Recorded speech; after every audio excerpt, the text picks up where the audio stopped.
അതാ ഞാൻ സാധാരണ ഒരു കഥ പറയൽ. ഇവിടുന്ന് ഇങ്ങനെ നോക്കിയാൽ നമ്മൾ കാണും സക്കരിയ, ഫൈസല്, ജബ്ബാർ മൗലവി, ജബ്ബാർ മദീനി, അതേപോലെ തന്നെ CP സലീം, TK അഷ്റഫ് എല്ലാം ഒന്നാന്നാ നമ്മളെ വിചാരം. പക്ഷെ ഇതൊക്കെ ഓരോന്നാണ്. പല താല്പര്യത്തിന് വേണ്ടി ഒന്നിച്ചു കൂടിയേ ഉള്ളൂ.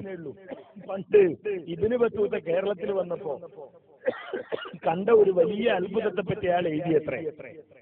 കേരളത്തിൽ മാത്രം ഞാൻ കണ്ട ഒരു അത്ഭുതം, രണ്ട് വ്യത്യസ്ത സ്വഭാവമുള്ള, രണ്ട് വ്യത്യസ്ത രൂപമുള്ള പഴങ്ങൾ ഒരേ മരത്തിലുണ്ടായത് ഞാൻ കേരളത്തിൽ മാത്രമാണ് കണ്ടത്.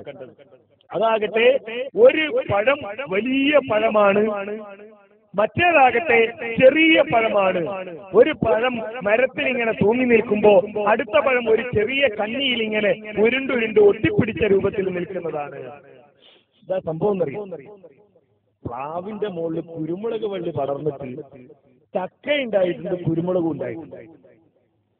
ഈ സാധു ഇങ്ങനെ നോക്കിയപ്പോ വിചാരിച്ചത് ഇത് ഒരു മരത്തിന് രണ്ട് പഴാണ്. തിന്നോക്കുമ്പോ ഒന്നിന് നല്ല മധുരം, മറ്റേതാണെങ്കിൽ നല്ല എരിവ്. ഇത് ഒരേ മരത്തിലെ പഴം അതേമാതിരി ആ ഒന്ന് നല്ല മധുരമുള്ളതാണ്, മറ്റേത് എരിവുള്ളതാണ്.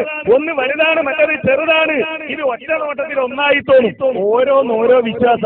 ലബ്ബയുടെ വിശ്വാസമല്ല സക്കരിയയുടേത്, സക്കരിയുടേതല്ല പിഎന്നിന്റേതല്ല ഹുസൈൻ സലഫിയുടേത്, ഹുസൈൻ സലഫിന്റേതല്ല TK അഷ്റഫിന്റേത്. ഓരോന്നിനും ഓരോ വിശ്വാസമല്ല, ഓരോന്നിനും ഓരോ സൂക്കേട് എന്ന് മലയാളത്തിൽ പറയുന്നത്. ഇത് വിശ്വാസവും ആദർശവുമല്ല, ഓരോന്നിനും ഓരോ അസുഖം.